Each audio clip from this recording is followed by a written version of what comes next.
On the Reconciling Marriages with Coach Jack podcast, Christian psychologist, author, and relationship coach Dr. Jack Ito will help you to build and restore your marriage. By learning just a few relationship skills, you can help your spouse enjoy your relationship more while getting more love and affection from your spouse. Listen to Coach Jack as he helps you with one more step toward a marriage both you and your spouse will love. A trial separation is best used when both spouses want to build their relationship. Unstructured separations are much more helpful when only one spouse wants to reconcile. Let's talk about why. Trial separation is a method commonly used by marriage counselors when husband and wife both want to reconcile, need to de-stress, and limit ongoing damage. It may or may not be the best choice for your situation. As I have covered in other podcasts, marriage counseling is only helpful when both people want to reconcile. This is because working and talking together about things two people both want to achieve creates connection. On the other hand, if we try to work and talk together when we have different goals, different ideas, and different feelings, it creates more division. People become polarized in their differences and emotional connection decreases. For these reasons, marriage counseling is not good when only one person wants to reconcile. The result of doing that would typically be amicable divorce rather than reconciling. Marriage counseling is not a lifeline if you have been rejected. Many men and women try to get their spouse to go to marriage counseling even if their spouse does not want to reconcile. They believe that the therapist is going to try to talk their spouse into reconciling. The fact is that a counselor cannot talk your spouse into having feelings that he or she does not have. So, instead what happens is the counselor will focus on the problems that you are having in your relationship. No man or woman was ever turned on to a relationship by talking about problems.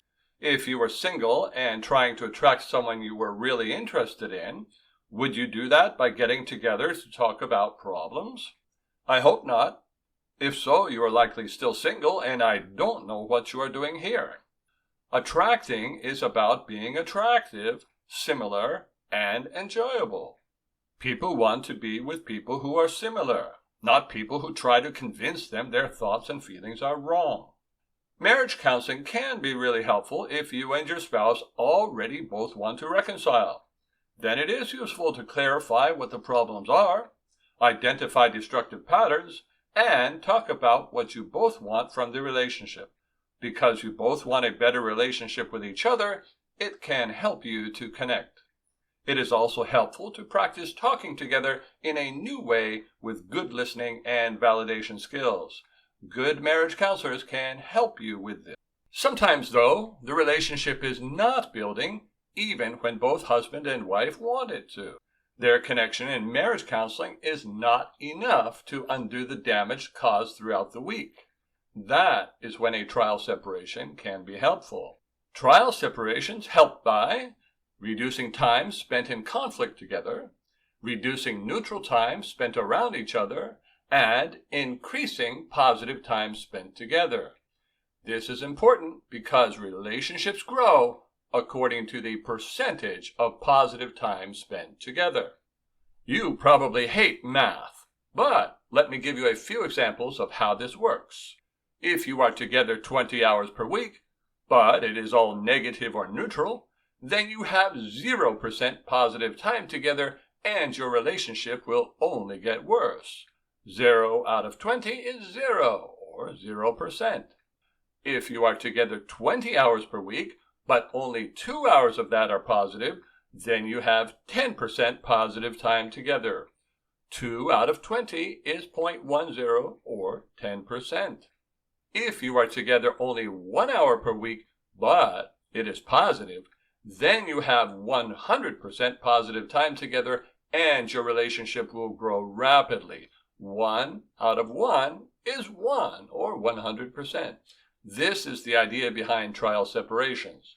It is also why relationships build quickly when people are single or having affairs.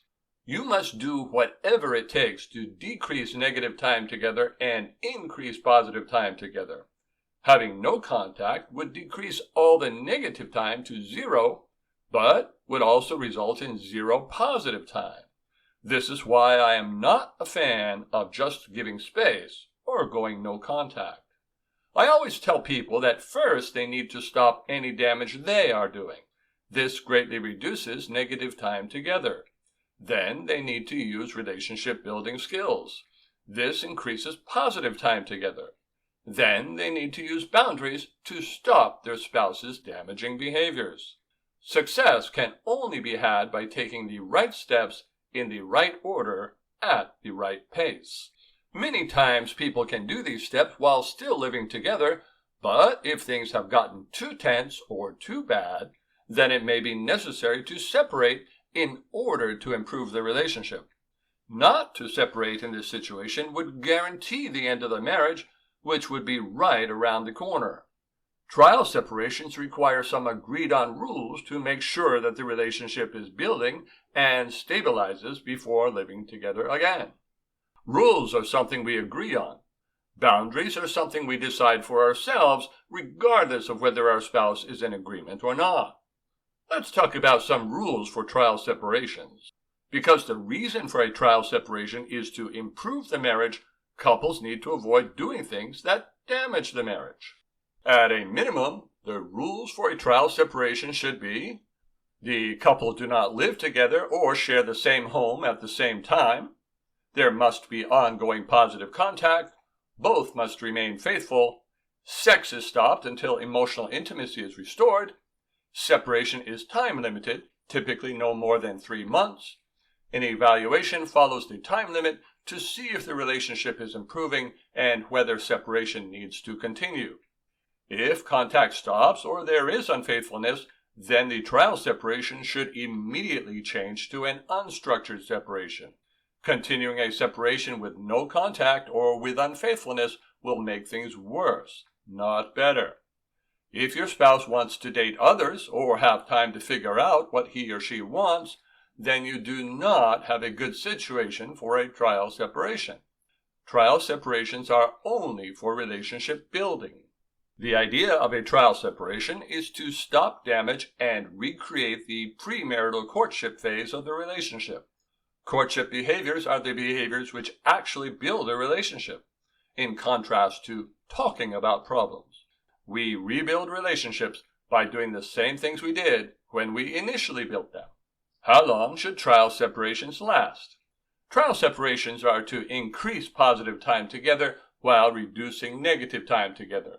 So they need to be long enough to achieve this trend on a consistent basis. It will do no good to get back together if most of the time is going to be negative again. That would only lead to worsening relationship and a sense that therapy failed. While you may have decided on a specific time frame, this may need to be extended. It depends on how well both of you have been able to reconnect during the separation. Any kind of separation ended too soon will do more harm than good.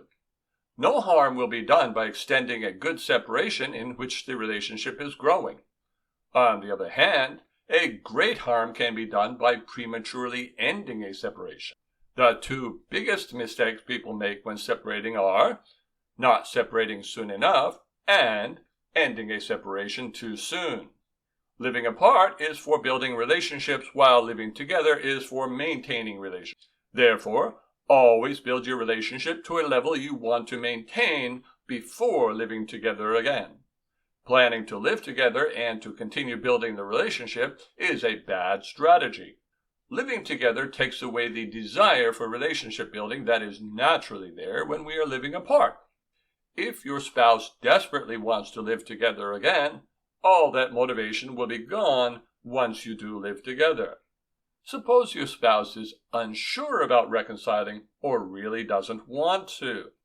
If you have a spouse who wants to get out of your marriage, he or she may agree to a trial separation, but it's not because of a mutual desire to rebuild your relationship. For such a spouse, it is a step toward their freedom. They will look forward to the day when the trial separation is over so that they can move into a permanent separation. Or the trial separation itself will be better than living together, so they will not be motivated to build the relationship past a friendship. You will either receive regular rejection or an alternating pattern of closeness and distancing. This is because your spouse will maintain the distance required for preventing getting back together. The likelihood of their dating others is also high, regardless of any rules they have agreed to. This is because they are not concerned about reconciling. For your uncommitted spouse, the trial separation is a time of experimentation without the danger of divorce. This is because you have agreed to a time limit and to reevaluate. This is why I say that any violation of trial separation rules should change the separation to an unstructured one. Many men and women want a trial separation in order to be able to cheat and distance in a sanctioned way. Often they will say they need time to figure out what they want. Such trial separations will not result in reconciling. Do not agree to a trial separation if you want to reconcile and your spouse does not, is unfaithful, or doesn't want ongoing contact. Instead, use an unstructured separation. An unstructured separation does not have a time limit or rules. It does have boundaries. As a reminder, boundaries are what we will or will not do. They have nothing to do with a spouse's opinion or agreement. Let me teach you using an example. Suppose my wife wanted to separate and was not interested in reconciling. First, I would want to know why and would hopefully do a good job of being calm and listening to her reasons. Then, I would do my best to validate her by agreeing and empathizing with what I truly could. I might suggest a way we could work on making things better, but if she didn't want to, I would not try to argue or convince, as that would create more distance. Then I would empathize with her desire to separate and not work on improving our relationship. I would work cooperatively with her to separate. I would, however, let her know that if we are not going to be working on our relationship, then I will be preparing to divorce and move on to other relationships. I would let her know that there would be no ongoing dating, family outings, and such, and that we would be making a clean and permanent break. This is my boundary, whether she likes it or not. And the reason is because, if I want to reconcile, I must not help her to have her cake and eat it too. My plan will be to continue to be a desirable man and to use good connection skills when we have contact without pursuing her. My hope will be that she will feel that in divorcing me, she will be losing someone valuable, that she will not enjoy the separation, become conflicted about her decision, and will start to pursue me. Reconciling happens by attracting, not by pursuing. If she were conflicted, I still would not date her unless she were interested in giving our relationship a go and was being faithful. If she were, I would not immediately take her back, but remain separated while we courted each other, just like before we were married. There would be no structure on that, just like there wasn't before we were married. At no point would I ever promise to reconcile, nor would I be any more committed than she was. People commit in order to get commitment. Being too committed to your spouse encourages divorce, not recommitment. This is the path to reconciling when a spouse wants to separate without working on the marriage, or wants to separate and divorce. How well that works will depend on how bad our relationship was before separating, how desirable I am as a partner for my wife, how good my connection skills are whenever we have contact, how secure I can be in not pursuing her, how available other men are who are more desirable than me. This approach works for both men and women. For people who are not very desirable, don't have good connection skills, or who don't have good boundaries, then they have to learn. Otherwise, there is no reason for their spouse to reconcile with them. What about alternatives? Well, there are always alternatives. They are not likely to work, but that won't stop people from giving or selling them to you. Here are some bad alternatives. You could continually create rejection by pursuing your spouse. Continually create conflict by arguing with your spouse. Reject your spouse and go no contact, so your spouse will supposedly miss being with you, even though he or she wants to get away from you anyhow. Threaten your spouse with financial hardship or custody issues, so he or she will come to hate you. Date other people to supposedly make jealous a spouse who doesn't want you anyway. Beg, cry, and make apologies and promises repeatedly to show how unattractive you really are. Quote scripture and be judgmental so you can appear like a real hypocrite. Enlist the aid of your spouse's family or friends to create sides and your spouse's contempt. Go to marriage counseling so you can talk about problems repeatedly until you both give up. This one is good for letting go and is often why a departing spouse will do it. If you believe any of those alternatives will work for you, please do them before working with me. Then, if it works for you, you won't need to work with me. If it doesn't, then you will be more motivated to do what I teach. I will be happy to tell you specifically what you need to do in your situation, but you will need to do it to have success. You need to learn the universal principle for good relationships. The only way to make and keep a relationship is to become the kind of person someone would not want to lose and then put them in the position to lose you if they reject you. This is true when you are first dating, when you are single and committed, when you are married and in a good relationship, and when you are married and your spouse wants to separate. In other words, it is always the way to have a good relationship. Can you do this on your own, or do you need a little help? If you need skills for reconciling with a spouse who wants to separate, but is not interested in reconciling, or with a spouse who wants to divorce, the most helpful resource will be my Reconnections coaching package. This package does not involve your spouse in any way. It will provide you with intensive one-on-one training in areas where you need it, so that your spouse will once again desire you and not want to lose you. You can see all of my coaching packages at CoachJackIto.com. Thank you for listening to Reconciling Marriages with Coach Jack. Visit CoachJackIto.com to learn more skills for reconnecting with your spouse and restoring your marriage.